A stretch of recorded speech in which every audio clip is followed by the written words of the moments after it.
نارا صدق اللہ العظیم۔ ہر ابتدا سے پہلے ہر انتہا کے بعد ذات نبی بلند ہے ذات خدا کے بعد۔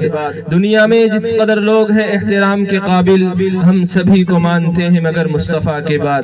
معزز سامعین کرام، نوجوان ساتھیوں اور علماء پر اور اسٹیج پر پشت پناہی فرمانے والے علماء کرام، میں آپ سب کا بہت بہت شکر گزار ہوں، اور ہماری پیاری بچیاں جنہوں نے آپ کے سامنے پڑھا وہ بھی بہت مبارکباد ہیں۔ اللہ تبارک و تعالی ان کے پڑھنے کو قبول فرمائے۔ بھائیوں، رب سبحانہ و تعالی نے جو زندگی عطا فرمائی ہے اور ہمیں رب سبحانہ و تعالی نے جس مقصد کے لیے پیدا فرمایا ہے صرف دو ہی ہے، والعصر ان الانسان لفی خسر۔ انسان پورے قرآن مجید کا خلاصہ یہی ہے کہ انسان دو چیزوں کی حفاظت فرما لے، ایک حقوق العباد، ایک حقوق اللہ۔ بندہ ان دو چیزوں کو اختیار کر لے، ان دو چیزوں پر عمل کر لے، ان دو چیزوں کو سمجھ لے، انشاءاللہ وہ رب سبحانہ و تعالی کا پیارا بندہ بن جائے گا۔ تو آج آپ اس بات کا عہد فرمائیں کہ انشاءاللہ ہم حقوق العباد بھی ادا فرمائیں گے، حقوق اللہ بھی ادا فرمائیں گے انشاءاللہ۔ حقوق العباد کیا ہے؟ بندوں کے حقوق ہیں، بندوں کے حقوق ہم اس کو ادا کریں گے۔ کہیں ہمارے ذمے موت سے پہلے ایسا نہ ہو کہ ہمارے اوپر کسی کا حق ہو اور ہم اس کے حق کے ساتھ اس دنیا سے رخصت ہو جائیں تو کل قیامت کے دن ہماری گرفت ہو۔ یہ حقوق العباد ہے، اس لیے آپ اس بات کا تہیہ فرمائیں کہ انشاءاللہ ہم موت سے پہلے اپنے ذمہ کسی کا بھی حق وابستہ نہیں رکھیں گے۔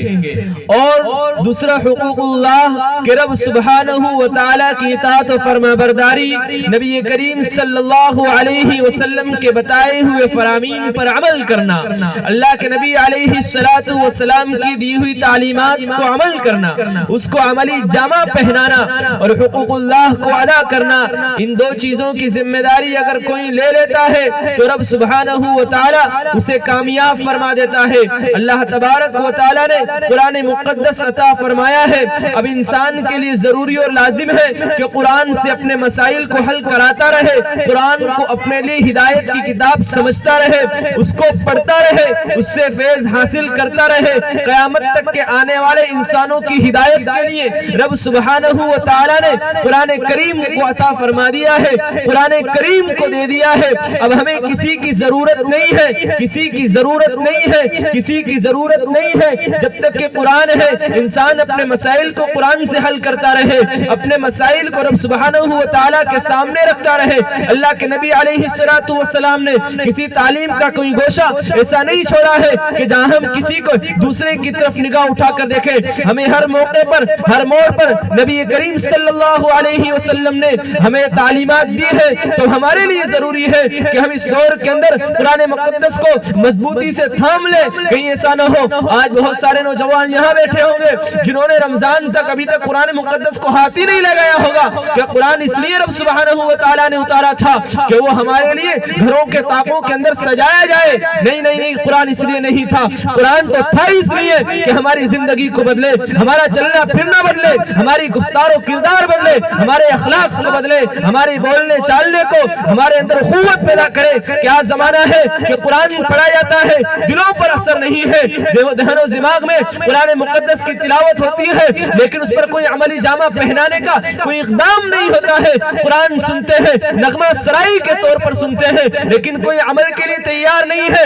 خدا کی قسم قرآن کے اندر اس قدر جاذبیت ہے۔ عبداللہ ابن مسعود رضی اللہ تعالی عنہ کو اللہ کے نبی علیہ السلام نے فرمایا کہ عبداللہ ابن مسعود آپ قرآن پڑھیے۔ فرمایا اللہ کے نبی آپ تو صاحب قرآن ہیں، آپ پر قرآن اترا ہے، میں کیسے پڑھ سکتا ہوں؟ اللہ کے نبی نے حکم دیا نہیں آپ پڑھو۔ حضرت عبداللہ ابن مسعود نے جب قرآن مقدس کو پڑھنا شروع فرمایا تھا وہ پڑھتے گئے، اللہ کے نبی علیہ السلام کی آنکھ مبارک سے آنسو جاری ہو گئے۔ آپ علیہ السلام رو رہے ہیں، قرآن مقدس کی تلاوت ہو رہی ہے۔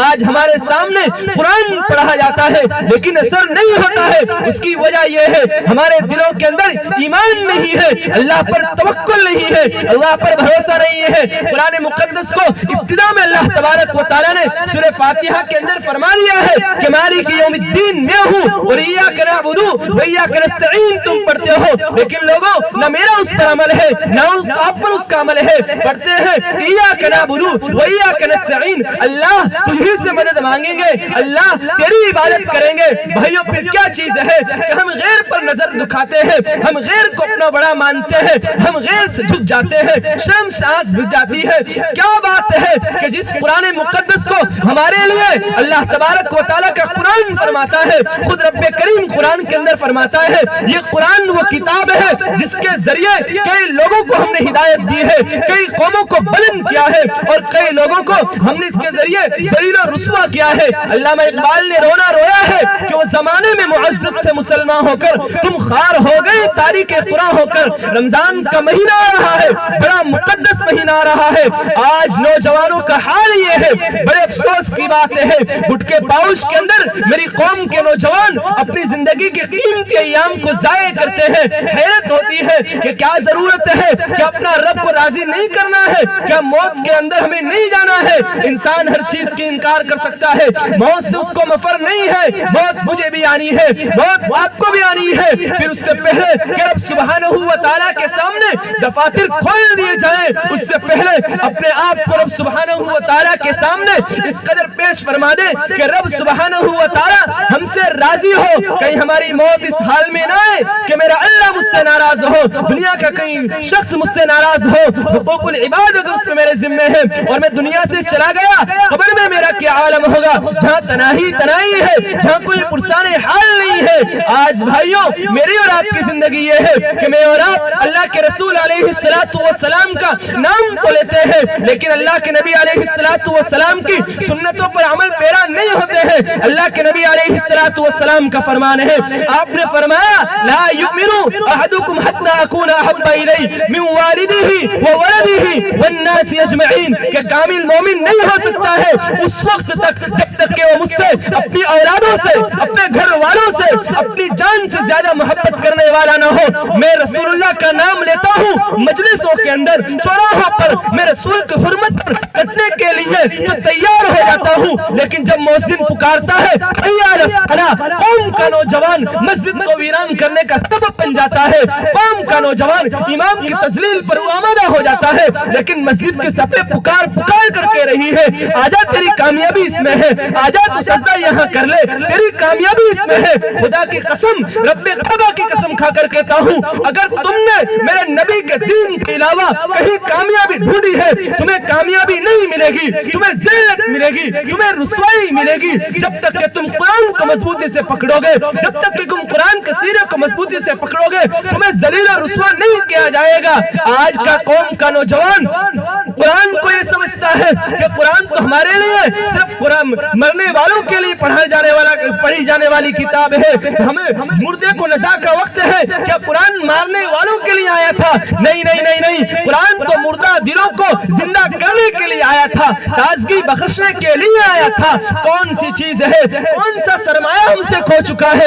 قوم کا وہ سرمایہ جو ماں بہنوں کی حفاظت کرنے والا تھا، کیا وجہ ہو گئی؟ وہی ڈاکے ڈالنے لگا ہے، کیا وجہ ہو گئی؟ قوم کا نوجوان شراب کے اڈوں کو آباد کرنے والا ہے، زناکاری کے اڈوں کو آباد کرنے والا قوم کا نوجوان ہے، ماں بہنوں کی حفاظت کرنے والا نوجوان کیوں ماں کو تاکنے لگا ہے؟ قوم کا نوجوان جو ماں کی حفاظت کرتا، مساجد کی حفاظت کرتا، مقابر کی حفاظت کرتا، خانقاہوں کی حفاظت کرتا، کیا وجہ ہے؟ وہ خود رسوا ہے، وہ خود ذلیل ہے، اسے کوئی پرسان حال نہیں ہے، اس کے چہرے سے لگتا نہیں ہے مسلمان ہے بھی یا نہیں ہے۔ بتاؤ میرے نبی کی شکل میں کیا کمی رہ گئی تھی جو میں اور آپ داڑھی نہیں رکھتے ہیں، نبی کی سنت کے موافق ہم لباس نہیں پہنتے ہیں؟ میرے نبی کی شریعت میں کوئی کمی نہیں تھی بھائیوں، کمی میں نے اور آپ نے نکالی ہے، یہ سمجھ کر نکالی ہے شاید کہ میرے نبی کے علاوہ انگریز کے کلچر کے اندر ہمیں کوئی فلسفہ مل جائے، مغرب کی